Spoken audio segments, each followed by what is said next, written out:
Welcome to another episode of Invest, Sell, Repeat. This is February 14th. I just want to wish everybody out there in internet land happy Valentine's Day. Our hearts go out to you. So tell us about the huge box of chocolates on your desk. Yeah, so I had myself as a Valentine this year. So you mean nobody bought those for you? No, I bought them myself.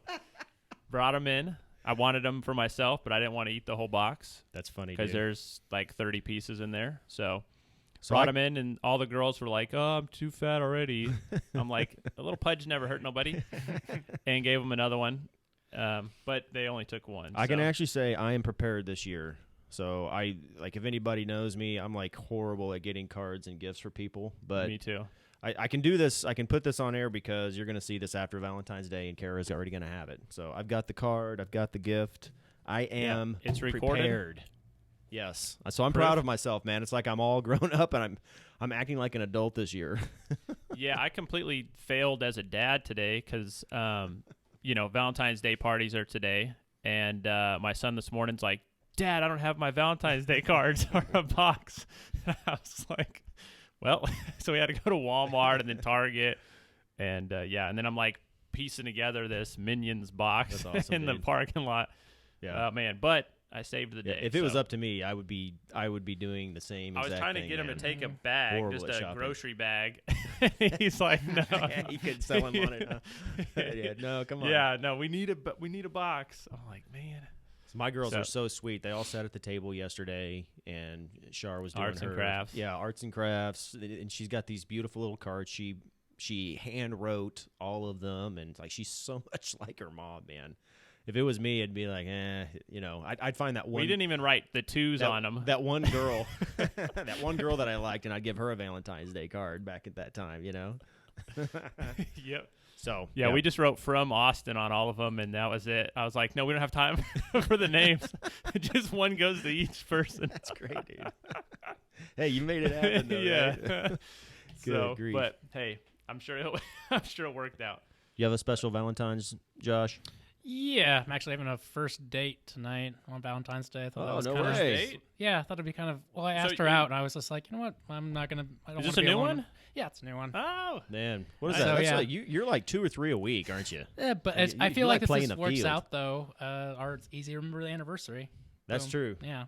So I remember the first time Kara and I went on a date was Valentine's Day, 1997. Jesus. So 20 years ago today was the first time we officially Met. hung out. Not met. No, we known each other for a long time, but that's like, hey, let's go get some food or something together. And man, what a whirlwind romance. Were you still since hurt then. or sick or whatever it was? Yeah, it was. Yeah, I was in a car wreck the month before. Yeah. And I was still laid up pretty bad. But she was telling me, she's like, basically that's when I swooped in. I know. And She loves telling that story, man. She because I'm all vulnerable and weak and hopped up on pain medicine, so I'm kind of loopy and take advantage. She totally took advantage of me, man. I'm glad she did, though. Look how it turned out, man. 20 years later, still together, still out awesome. making it happen. So we got some big news in Kansas City, man. We keep talking about this Cerner thing, and it's a big deal, man. I mean, so an article came out today. They're actually just moving in, their first 3,000 people into the new facility there off of Bannister Road. It looks big, but yet so small sitting there because of where it's going to be. That complex is so amazing. Yeah, it's really cool. If you look at it from 5 years ago, that place was a dump. So there was probably 15 abandoned buildings. And they were huge mall. like super Walmarts. Yeah. There was another mall there, and just. I think there was a little medical building over there that was like the last thing standing, completely abandoned. And they got all that torn down, man. They've got the buildings that they build are just cool, so cool, man. Very cool. It's a pretty impressive company. But over the next 10 years, 16,000 jobs into that one little area is what they're going to be bringing. So I think it's a little over 40 acres. I mean, it's a lot. So the fact that they're pumping all that money back into the Kansas City economy. Are they getting rid of all the other locations? No, because I think they've got the one just down the street from there. They do. They've got buildings, and that building's huge. They're actually building buildings everywhere. They built one out by the Speedway.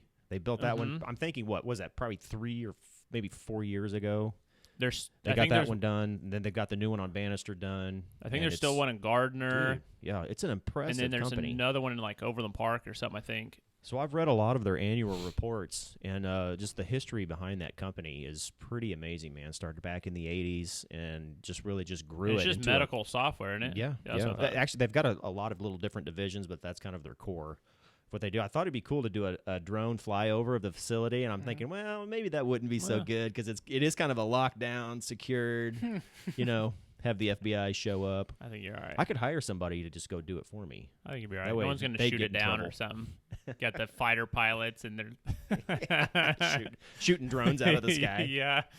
Fox 4 News or something. Yeah, but so think about all of the value that is generated in that area over the next 10 years. We're going to see a huge difference. Values are going to go up over there, and most of those areas around there are, for the most part, rental, but there are some nice little pockets back in there. Yeah, we have quite a few houses over there, and we're picking up as many as we can. Great place to buy a cash-flowing asset because we are seeing rents go up over there. We're seeing property values increase. It's I'll pretty talk amazing. About that after. A little off-air conversation? Yeah, I just had a little idea.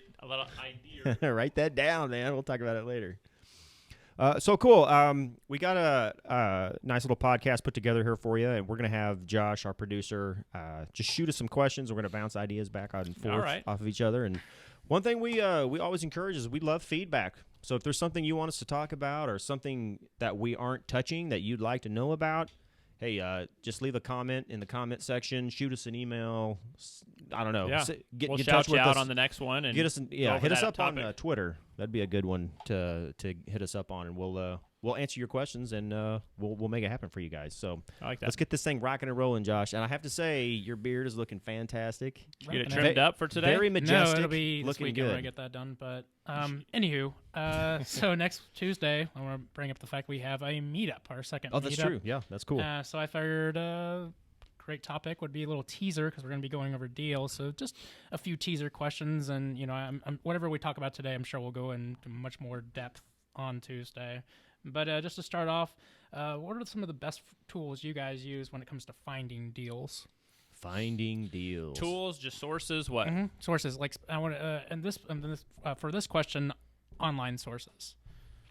Okay, so I think Craigslist is really big for us. Using Craigslist, there's different sections in there that you can use Craigslist for. You can look in for rent. Well, so we're just talking about deals specifically. Okay. So for rent does still work because some people are wanting to rent their property out because they were having a hard time selling it. Could be because they want too much, or they just, there's a bunch of variables. It could be a good term situation on the rentals. But a lot of time, they'll rent them if they can't sell them. So some of those are hit or miss. The for sale section is really good in there. We use Zillow a lot. Zillow's a good one, both sections again, for rent and for sale. Trulia has most of the stuff that Zillow does, but every now and then you do find some different stuff in there. Online stuff. So really what you're going down is the custom marketing plan that we put together. Yeah. The custom marketing plan is all designed to generate free buyer and seller leads. Let's face it, there's thousands of people, literally thousands of people online between all the social media platforms, Craigslist, Zillow, that are out there that either want to buy deals from you or sell deals or in some type of motivated situation where they really need to sell. Yeah. And you can come in and make a deal with them. Right. And James and I do that quite a bit, man. We put this whole package together. I think it's got over 3 hours of video content that we shot, and really like scripts, walk you step by step, how to, what to say, when to say it. Ads to post, templates, email templates on how to contact them, how to, scripts when you're talking to them. The whole 9 yards. It's all in there. So we could sit here, we could talk for hours really about finding deals online. Or you could show up on Tuesday. Yeah, or show up on Tuesday. Totally come. Yeah, because it's really deals. Finding deals is the name of the game. It's the lifeblood of your business. And if you don't have a full pipeline of deals, you're dead in the water. And the thing about it is it always comes in cycles. It does too. So you can be the best marketer. You can network and get out there and make your business happen. And there'll be times where like finding deals is hard, right? So it's a grind. And you got to get out there and do it. But I can tell you, the better you are at marketing, the bigger network you have, and the more people you have bringing you deals, the better it is, and it's going to help you through those like lean times where, inventory's low for whatever reason, or just, we have times where our direct mail campaigns we get almost no response. Now that doesn't happen very often, but on average, we see a really good return on our money. Yeah. But we go through short little periods of like 1 to 2 weeks where like we're still marketing, but it just drops off and it's dead. And that's when, during those times is when you really need those other avenues that you can, start drawing leads off of, one here, one there, instead of just relying on one thing. And that's a perfect time for a follow-up too. When the call volume is low during that period, you should definitely be making sure that you're hitting your follow-ups and just being consistent with all of it, whether that be looking for sellers or buyers or just on the follow-ups. If you're not being consistent with any of that stuff, those deals are going to slip through the cracks there. Yeah. We got a deal today. We picked up a property in Sugar Creek yesterday, and James goes, "Hey, remember that lady that we talked to a long time ago? This was a different person, and she wouldn't let us in the property, and she was kind of being a pain and really wouldn't play along. We looked her up, and she still owns that house. Yep, still she's still sitting trying to vacant. sell. That's been a year, I think, since the It beginning. was 10 months. I looked at it. Okay. It was right at 10 months is when we first contacted, or at least when it went into Podio. And so we're going to contact her again and say, hey, we still want to buy the property. Do you want to do the deal? And I feel like we have a very high chance of getting that deal, man. So then we'll have two over in the Independence area. So follow-up's huge, man. And we were just off a little bit with her last time. I mean, it was just very, very small. So with her, I know she hadn't done anything to it. So, just getting a hold of her. It's sitting there draining the life out of her. Yeah, and then that one we'll just pick up and buy versus try to wholesale that one. But I think we'll have a lot more leverage there because we just go look at it one time, make an offer, close on it quick, and then, that way she's not getting cold feet or talking to brother or whatever. It'd be a good one to put in a portfolio. Yeah. Nice little cash flow property. Definitely. That's one thing, man. I like being in control of leads too, man, because you can cherry pick. Mm-hmm. You can, those ones that are really sweet, that are, they seem like once in a lifetime opportunities. Yeah. Boom. Those go right in the portfolio. Yeah, so, I mean, some of the other things are, like Facebook. I mean, we find deals from there. People post stuff on LinkedIn. It's not as common, but just connecting with people. So, like he was saying, network earlier. I mean, there's plenty of, so some of the avenues on the are online that aren't directly for finding properties, but just networking with people, and you can find properties that way, finding wholesalers or realtors. Property management companies are great. You can go on there, check out properties they have for rent, contact people. A lot of time, the property managers, sometimes you just have to explain to them how they can make money in that transaction. Look, if I can purchase this property, or if you can bring a seller to me and I buy it, just remind them, because sometimes they're not that smart. But just remind them they can make a commission off that, and if it makes sense, who cares if they make something on it?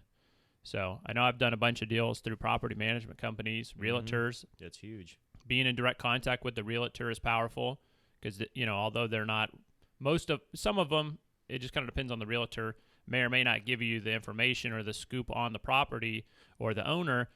You will get those ones that will, because they want to take both sides of the commission. So, asking them questions like, what's the bottom dollar, or what do you think they would take, or what's their motivation? Do they need to sell now or what? And some of them give you that details, and then you just kind of have an advantage on that property instead of using your normal realtor to go through them and make an offer. You just go right to the source, and, I've had really good luck doing that. Mm-hmm. Yep. That's great advice, man.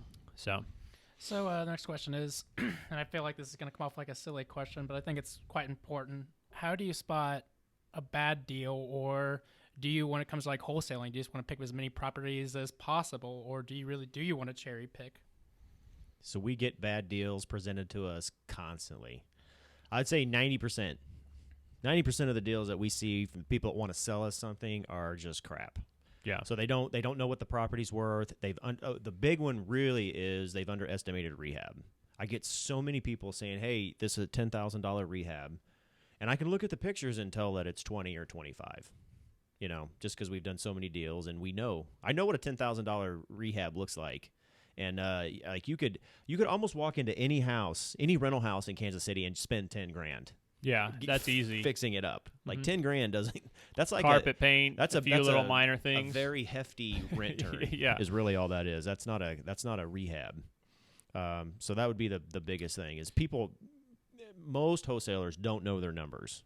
And I think that, to me, I think the biggest thing with that is that people aren't looking at like the updates that need to be made. They're just looking at what's broke. Mm-hmm. And it's like, oh, well, that doesn't need to be fixed, but it's like outdated. And just because it's, like for us, a repair is something that needs to be fixed or updated, because if it's updated, you still have to, Still gotta dump money in it. There's money there. So, I think that, especially with sellers, oh, hey, that's not broken, or the furnace works, but it's like 20 years old. Yeah. Well, yeah, that needs to be replaced, so that's not a repair to them, and they try to make it sound a lot less. I was talking to a guy the other day, and he was talking about his roof, and it had multiple layers, and he's like, oh, no, it's not going to cost that much, and he's like, you just get a shovel, you hit a couple of them, and it knocks a bunch more off. And I'm like, I do, that's great. You're killing me, guy. Yeah. But, and then I use some Grant Cardone on him, and he's like, hey, look, is that going to stop you from doing the deal? And no, let's just send me an addendum. That's great, man. So I did a roof one time. The most layers I've ever had, and this was a hood house, like back when I first started, it had 9 layers on it. Oh, shoot. 9 layers. So that ups your cost tremendously because it's a lot more weight. It's a lot more crap to peel off, and like it's very labor intensive. It's not an easy deal. Yeah, to dump that's expensive too. 9, yeah. It added several $1,000s to the roof budget. And I was like, oh, that was interesting though, man. That's a lot. So you said that 90% of people pitched you bad deals, or so it sounds it's like probably the real higher than that actually. So it sounds like the real problem, it's never really understanding how to work with the properties and getting the return from that. It's actually dealing with the people. Like, so what have you learned? What is the kind of expertise you can share with us about dealing with people and getting them to adjust their expectations, that sort of thing? I would say most of the time, if it just doesn't hit you over the head, like, wow, this is a good deal, like then 9 times out of 10, it's not. Right. That's kind of been my gut instinct and something that I've learned. Like if you're having to manipulate the numbers and say, well, if this happened, or if I did this, or you're trying to make it work. If I put more money into it, or maybe I could get it rented for this if I did a little bit more. It's that's when you're trying to make a deal where there's no deal. And we spend a lot of time with everybody in the office for them not to do that. So we have these different pro formas that we've created to run numbers for different types of deals that we want to do, and like those pro formas can get you in big trouble. Yeah, they can. If you're trying to adjust rents or decrease construction to meet the seller's criteria, big no, man. It gets you in trouble like every time, every single time, man. So we'll go through little phases where that will happen with people who are making offers for us, and we'll get contracts back, and we'll say, like this is a $15,000 house. Why do we have it for 22?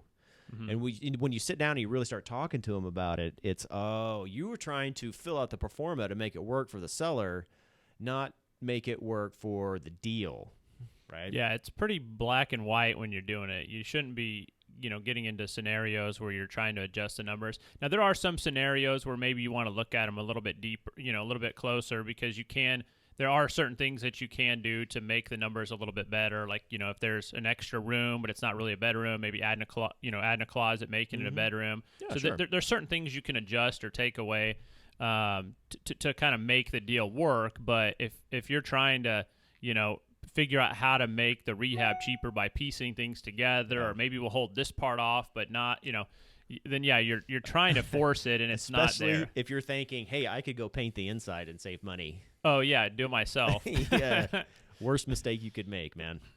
You got to factor all those numbers into the deal, and if you can't make it work, it's not a deal. That's one thing that you learn very quickly is you make your money when you buy the deal. Mm-hmm. Right, and you do that by running the comps correctly, running the rents correctly, running construction correctly, and making sure it's a deal when you buy it. If you're having to fumble around and try to make it work after the fact, made a mistake somewhere, and you're just going to pay for it, man. And that works too when you're buying it. Okay, so like I know you said you make your money when you buy it, but then also you need to use that as leverage to the seller, because a lot of time they think they're losing money when they're selling it, when they lose money when they either bought it or put the money that they did into it. So, I think that's a hard thing for them to understand as well. Is it's like, oh no, I can't take that. I've got this much into it. well, you lost that money when you put it in there. You're not losing it now. So it's trying to get them to understand that they're thinking of that completely the wrong way. So it works both ways on that. Does, yeah. How do you do that though? How do you get them to understand? Sometimes they will, sometimes they won't. Okay, so Yeah. that's the wild card then. Depends on how much denial they're in, Yeah. right? Depends on how motivated they are. Right. So you can't force anybody to understand anything. But if they are motivated and they need to sell and it's the right place at the right time, man, there's so many times you can make a deal where you didn't think that you could, right? Mm-hmm. So that's probably one of the biggest questions that I get from a lot of people that come in and work with us is how in the world do you get people to sell their property at 30 cents on the dollar? Why in the world would anybody ever do that, right? The first thing you have to do is you have to ask. And that's really what the call center is about is we ask hundreds of people every week to sell their properties at a discount, and a large portion of them either can't because they owe too much money for it, so we offer them some type of terms deal. But then you find those those people that are at the right place at the right time that need to sell and have the ability to sell and have clear title. That's another big issue. We've had a few this year already that didn't work. Yeah, we had 4 in a row. 4 in a row that just had sellers or had buyers lined up for them and couldn't either the seller wouldn't come and sign the docs. Title was bad and sold it too quick. Yeah. So that it's you really just have to get out there and you have to ask, man. If you are making offers and you're not embarrassed of that offer, you're offering too much, right? And that's a comfort level that you're going to have to get used to as a real estate investor. What's the worst thing they could say too? Worst thing they can say is no. Yeah. And when they say no, that doesn't shut down the negotiation. That doesn't make you a bad person. It doesn't mean that you're never going to be able to make a deal with them. But what it does is it starts a framework so you know where they're at in their motivation level. And I think that's the biggest obstacle for at least people making those offers is they start hearing no too much and it just shuts them down. Like you should be happy to hear no's because the more no's you hear, the closer you are to the yes. You have to think of it that way. Yeah. Man. You have to. And it can get hard. Like we've had a couple people that we've hired in the past and I think it beats them down so hard that they don't work out. But if you can overcome that and be okay with hearing the negative thoughts or them, laughing, hanging up on you, swearing at you, or whatever, and just get used to those no's, that's going to make you a better person and negotiator, but also you're going to get to those yeses. So I put on my Instagram page the other day, and I thought this was a perfect example of like our typical day. And really all it was a conversation that we had with a seller, right? And this is like, I thought it was, when I saw it in Podio, I thought it was so, like, it was perfect because it's a great representation of what you have to go through as a real estate investor. So it starts out, Raphael said, hey, run the numbers in good condition. It sounds like that would work based on what he told me. Then after he ran the numbers, he said, Marcus, please review, which this is just our little process that we do. I looked at the numbers. I said, looks good, man. Let's make the offer. Molly called him back and said, hey, I offered $138K for the property. He laughed at me and hung up the phone. So we hear no constantly, man. This guy is in follow up. We're like a couple 100,000 off. Yeah, we were. Yeah, we don't mind. Yeah, but because we're gonna run the numbers that make sense for us, and you either take it or you don't. If you don't, that's fine, man. We're still friends. We'll call you back in 2 months to see if there's any motivation change, and work to get that deal locked up. And that's really the name of the game. I thought the one you were going after was. Let me see if I can find it on here. But it was another one that was posted too, and it was about there was another offer that was made. Let me see if I can find it. Maybe it's not on here. But so we had listened to the seller and what they had to say, and they just were they did not think the house was in that bad a shape. So anyways, I think we came to an agreement, made an offer, and it was like $25,000, and then we went and looked at the property and it was in way worse condition. So we had to renegotiate. And then Stephanie had said something about, she got it. She called and had to renegotiate. And I think we got it for like 6 or something. Is that what it was? Yeah. You know what I'm talking about? Mm-hmm. Yeah. So we had to renegotiate it and we got it at like a quarter of what we already had it for. So, I mean, that was just another good example of them being in denial, not knowing, but also motivated. Yeah. So they were motivated enough to drop it. I don't know what the original amount was that they probably wanted, but So that's a little technique that we do use. When we're originally talking to them on the phone, we say, hey, what condition would you say the kitchen is in? How old is the roof? That way, because we do have to go quite a bit. We have to go back and renegotiate with people. Yeah. Because either they are in denial. That's happens a lot, or they haven't been to the property and they really don't know. So we're just kind of going off of what they're telling us so we can get an offer out. But then when we go back to renegotiate, we say, hey, based on the information that you gave me, this is the offer that I made, right? But when we actually went to the property, it's in much worse shape. It needs a lot more rehab. The roof's falling in on itself. All the plumbing's gone. Mechanicals have been stolen, and we're gonna have to put a lot more money into it. Right. And like that's easy for people to understand that. Oh, hey, the property needs more work. Okay, so obviously I'm not gonna get what I wanted, and we renegotiate a lot of deals using that one technique. Yeah, and one thing too, so I don't want you guys to think that we just, we're trying to renegotiate just to renegotiate, because I know there's other people out there that say renegotiate every single deal. The reason why we do that majority of the time is just because we're making our offers before ever seeing the property. Mm-hmm. So we haven't seen it. We're just strictly going off what they said. We might miss a couple deals here and there, and the numbers just don't work because, we haven't seen it yet, and we're just going off what they said. So we're just ballparking our offers. But, every property we go and look at, we already have under contract. So very seldom do we go look at something. But that also saves us time, too. We don't want to be that investor that's running around looking at properties all day long and then making offers, and then it's, I got to think about it. Well, I want you to think about it before I come out and look at it. And if we're close, if we're within the same ballpark on numbers, then we'll come look at it after we have a contract. Mm-hmm. So we're not running around just wasting our time. We only look at things that are potential deals and we have control of at that time. Yeah. Unless there's something way off with the construction or something was done wrong initially, we have a high percentage of getting properties under contract when we go to the deal. Yeah. Very high percentage. Yeah. Yep. All right. Well, guys, I think that's all the time we have for any of these questions. But I want to remind our viewers that on Tuesday, they should come to our event and check out the details below in the link below. All right. Don't forget to subscribe to the YouTube channel, too. Like this video, and then follow us on Snapchat, Instagram, Twitter, Facebook.